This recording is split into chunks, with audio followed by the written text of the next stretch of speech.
Assalamualaikum warahmatullahi wabarakatuh. Kami dari kelompok 6 akan menjelaskan materi tentang hakikat pendidik dalam filsafat pendidikan Islam yang beranggotakan Ratu Celsa Rizky Pertiwi, Nuzuli Reditya Isnur. Hakikat pendidik dalam filsafat pendidikan Islam yaitu A. Definisi peserta didik dalam perspektif Islam. B. Paradigma peserta didik dalam perspektif Islam. C. Sifat-sifat dan kode etik peserta didik dalam perspektif Islam. A. Definisi peserta didik dalam perspektif Islam. Dalam pendidikan Islam, peserta didik adalah individu yang sedang berkembang baik secara fisik, psikologis, religius, dalam mengaruhi kehidupan di dunia dan di akhirat kelak.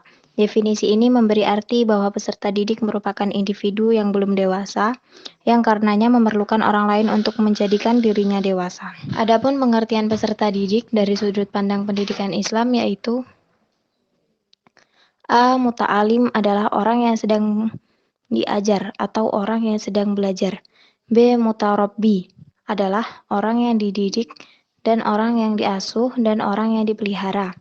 C. Muta'adib adalah orang yang diberi tata cara sopan, santun, atau orang yang terdidik untuk menjadi orang yang berbudi dan baik.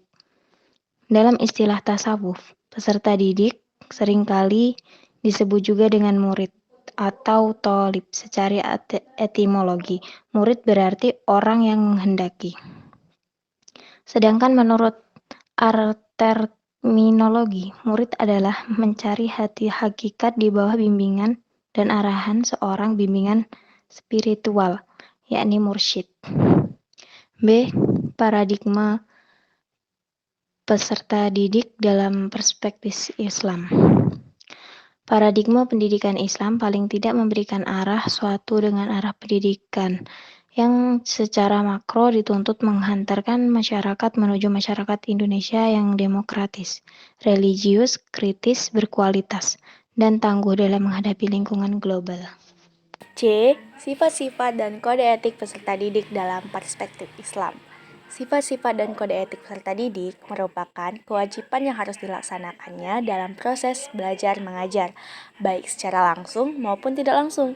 Al-Ghazali 12 merumuskan 11 pokok kode etik peserta didik, yaitu A. Belajar dengan niat ibadah dalam rangka taqarrub kepada Allah Subhanahu wa Ta'ala, sehingga dalam kehidupan sehari-hari peserta didik dituntut untuk menyucikan jiwanya dari akhlak yang rendah dan watak yang tercela, dan mengisi dengan akhlak yang terpuji. Perhatikan Quran Surah Al-An'am ayat 162 dan Quran Surah Al-Zariyat ayat 56. B. Mengurangi kecenderungan pada duniawi dibandingkan masalah ukhrawi. Quran Surah Ad-Duha ayat 4. Artinya, belajar tak semata-mata untuk mendapatkan pekerjaan, tapi juga belajar jihad melawan kebodohan demi mencapai derajat kemanusiaan yang tinggi, baik di hadapan manusia dan Allah Subhanahu wa Ta'ala. C. Bersikap tawadiu atau rendah hati dengan cara meninggalkan kepentingan pribadi untuk kepentingan pendidiknya. Sekalipun ia cerdas, tetapi ia bijak dalam menggunakan kecerdasan itu pada pendidiknya, termasuk juga bijak kepada teman-temannya yang IQ-nya lebih rendah. D. Menjaga pikiran dan pertentangan yang timbul dari berbagai aliran, sehingga ia terfokus dan dapat memperoleh satu kompetensi yang utuh dan mendalam dalam belajar. E.